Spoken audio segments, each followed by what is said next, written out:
Hello and welcome to Sorting and Searching Algorithms in Scala by Pact Publishing. My name is James Kotayer. I'm a software developer and a Scala trainer with interest in scalable, high-performance programming and algorithm design.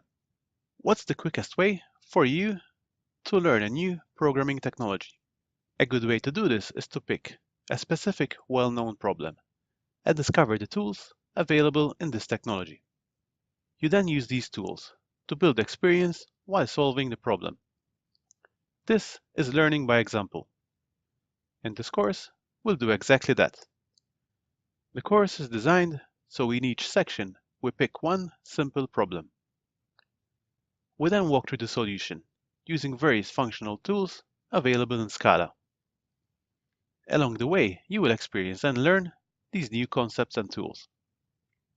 We start the course by introducing what it means to be functional and which principles we should follow while developing in Scala. In the first section, we will look at how we can implement some of the classical sorting algorithms in a functional manner. We do this by first explaining how the algorithms work, and then we step through the Scala implementation. In section 2, we look at substring searching. We will first learn about the naive substring search, and later explore the faster Knuth-Morris-Pratt algorithm. We show step-by-step functional implementations of both approaches in Scala.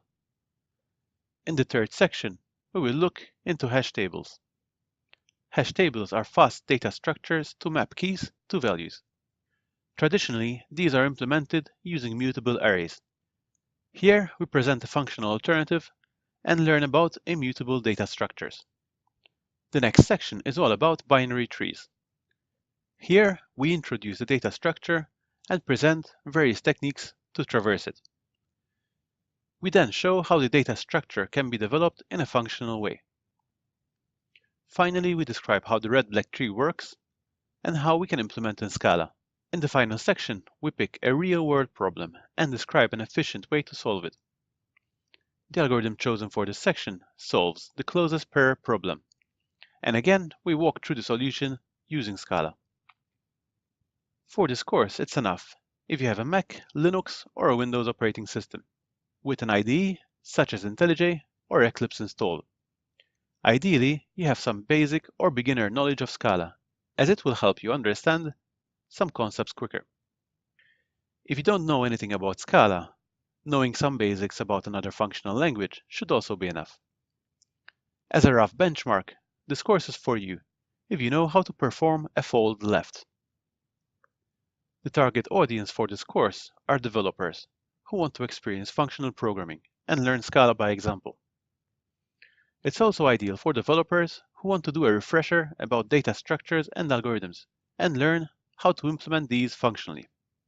By the end of the course, you will have learned about the principles of functional programming and discovered more advanced features in Scala. Of course, you won't be an expert. However, you will have the knowledge and tools to develop more advanced functional software. You will also experience various interesting algorithms and learn how they work. So let's get started and learn more about functional programming in Scala.